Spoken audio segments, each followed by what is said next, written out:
विद्यार्थियों, हम पढ़ते हैं पादप प्रारूपों में विविधता। तो पादप प्रारूपों में विविधता देखते हैं हम। आपने सुना होगा झाड़ी है, वृक्ष है, शाख है, ये क्या होते हैं? किसे कहें झाड़ी, किसे शाख कहें, किसे वृक्ष कहें? तो अब हम उन्हीं के बारे में चर्चा करेंगे। शाख हर, छुप या झाड़ी श्रव कहते हैं। वृक्ष ट्री होता है।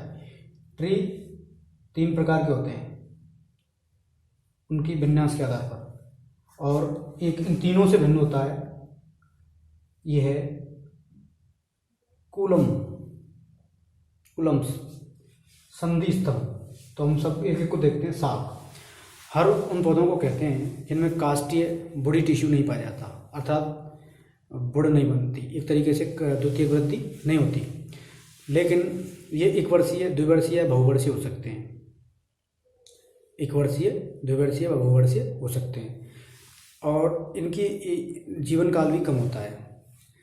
इसके अलावा इनमें एक स्कैप नामक संरचना बनती है। जैसे कुछ तने अत्यधिक हासित होते हैं और भूमि के अंदर रहते हैं, और कुछ समय बाद उन हासित तनों से एक शाखा निकलती है, उस शाखा पर पुष्प लगते हैं, अर्थात वो इस तरीके से एक प्रतिकूल परिस्थितियों को सहन करने का एक अनुकूलन है।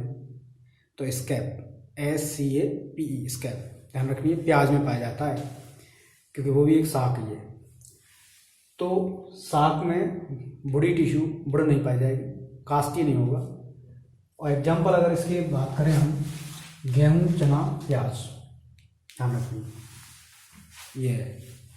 छुप या झाड़ी, छुप या झाड़ी उन्हें कहते हैं जो लंबाई में तो छोटे हैं, अर्थात ये ट्रंक नहीं बनाते, मुख्य स्तंभ नहीं बनाते, अर्थात इनका जो मुख्य स्तंभ है, इनका ऐसा महसूस होता है जैसे ये ज़मीन से ही शाखित हो रही हूँ, ज़मीन से ही शाखित हो रही हूँ। तो कहने का मतलब इनमें मुख्य स्तंभ नहीं रहता, ट्रंक, और ट्रंक नीचे से ही क्या है, शाखा में प्रारंभ हो जाता है, जिससे शाखाएं और मुख्य स्तंभ में पता नहीं लगता क्या है। तो इसीलिए इन्हें क्या कहते हैं, झाड़ी। तो झाड़ी काष्ठीय होती है, ध्यान रखें। झाड़ी में उदाहरण अगर आप देखें तो गुड़हल, गुलाब, मेहंदी, नीरियम ये रहते हैं। इसी प्रकार वृक्ष में अगर आप देखें तो वृक्ष जो होते हैं इनका तना बड़ा होता है और एक मजबूत मुख्य स्तंभ पाया जाता है इनमें। तो ध्यान रखें, वृक्ष, ट्री। कभी कभी बच्चे ये समझते हैं कि प्लांट और ट्री, वृक्ष एक ही है, अलग है। पादप का एक प्रकार है वृक्ष, ध्यान रखिए। तो ट्री, इनमें मुख्य स्तंभ अर्थात ट्रंक बनता है, काफ़ी लंबाई होती है उसकी, और वो काष्ठीय होता है, और उसमें द्वितीयक वृद्धि पाई जाती है। तो वृक्ष उन्हीं में बनते हैं जिनमें द्वितीयक वृद्धि पाई जाती है। ये 3 प्रकार के हैं, अशाखित, बहिर्वर्धी, लिनाक्स। अशाखित कोडेक्स बोलते हैं, बहिर्वर्धी को एक्सकरेंट बोलते हैं, लिनाक्स को डेलिक्विसेंट बोलते हैं, ध्यान रखिए। अब इनको देखते हैं ये क्या है।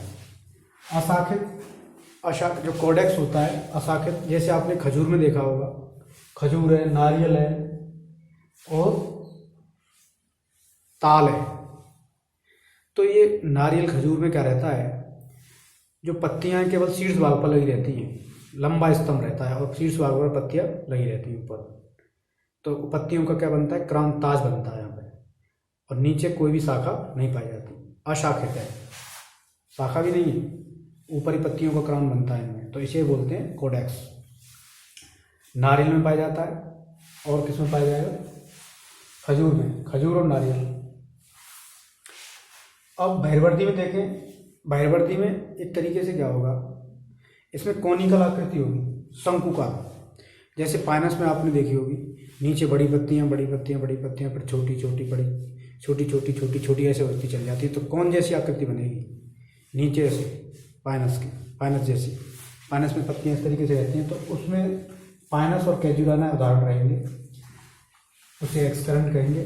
लिनाक्स, जिससे डेलिक्विसेंट बोलते हैं, इसमें मुख्य पौधा, जो मुख्य पौधे की वास्तव में ऊपर संपूर्ण पौधा क्या बनाएगा, एक मॉर्फोलॉजी बनाएगा, जिसमें ऊपर से गोलाकार और विस्तृत होगी, फैली हुई इस टाइप से। तो जैसे आम, बरगद, पीपल, आम, बरगद, पीपल।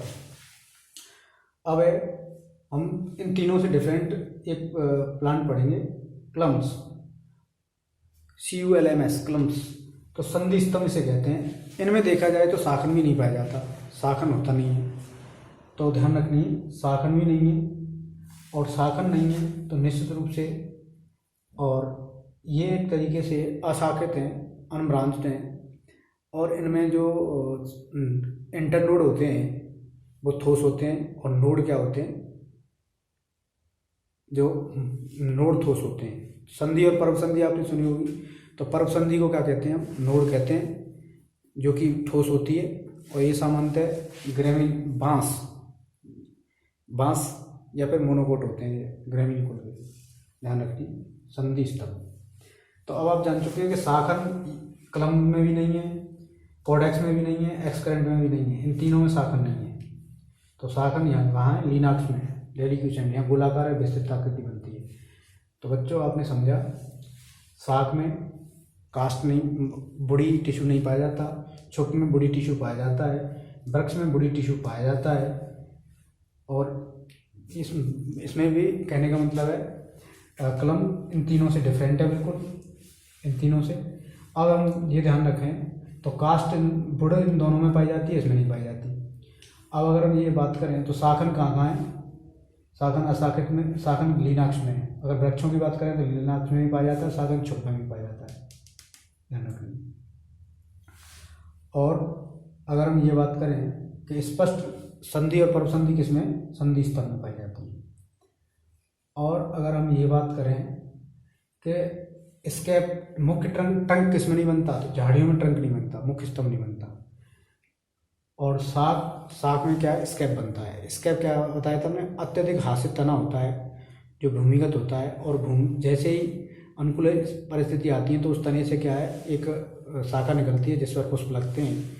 तो ऐसे तनों को हम क्या कहते हैं, स्कैप कहते हैं, ध्यान रखिए, जो कि प्याज में पाया जाता है, प्याज में, एलोवेरा है, उनमें पाया जाता है। तो इसके अलावा भी पौधों की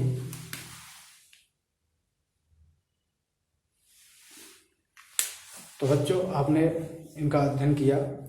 इसके अलावा भी पौधों के अन्य प्रकार भी हो सकते हैं। कुछ किताबों में ऐसा भी किया गया है कि ये जो अशाखित है, बहिर्वर्धी है, लिनाक्स है, इनको भी अलग प्रकार में ले लिया है। मतलब वृक्ष के साथ, मतलब ये तो है ही झाड़ी और ये भी है, लेकिन इन्हें अलग से ले लिया गया है, ध्यान रखें, ये अलग से ले लिए गए। जबकि वास्तव में देखा जाए तो ये वृक्ष के क्या है, प्रकार है, वृक्ष है। वृक्ष में क्या रहता है, ट्रंक बनता है, मुख्य स्तंभ बनता है, झाड़ियों में नहीं बनता, ध्यान रखनी है। तो बच्चों आपने इनके उदाहरण भी पढ़े, उदाहरणों को विशेष ध्यान रखें। हाँ, एक और बात, जो शाक पौधे हैं, शाक पौधों में क्या रहता है, शाक पौधे ऐसा नहीं है, आप हम ये सोच लेते हैं कि शाक ही पौधे वही होते हैं जो एक बीजपत्री होते हैं, मोनोकोट, एक वर्ष जो जिनका जीवन काल होता है, ऐसा नहीं है, ध्यान रखनी। शाक पौधे एक वर्षीय भी हो सकते हैं, बहुवर्षीय भी हो सकते हैं, द्विवर्षीय भी हो सकते हैं, ये ध्यान रखें। तो ऐसा कुछ नहीं है। तो बच्चों, और झाड़ी की पहचान आप कैसे करेंगे, झाड़ी में मुख्य स्तंभ नहीं पाया जाता, उनमें शाखन का काम नीचे से ही पाया जाता है, और मुख्य स्तंभ और शाखाओं में हम अंतर नहीं कर सकते, भेद नहीं कर सकते, तो उन्हीं को हम क्या मान लेते हैं, झाड़ी। तो 30 मीटर, 30 फीट से नीचे जो भी होते हैं उन्हें हम क्या मान ले जाते हैं, झाड़ी मान लेते हैं। 30 है जब 3 मीटर है, वो ध्यान रखिए, 30 नहीं 3 मीटर है। तो बच्चों आप इसे समझ चुके हैं यहाँ पे। और आपको एक नई बात ये मिलेगी कि यहाँ पे गुलाब, मेहंदी, गुड़हल, नीरियम भी एक झाड़ी है, ध्यान रखनी, इसे हम झाड़ी मान लें।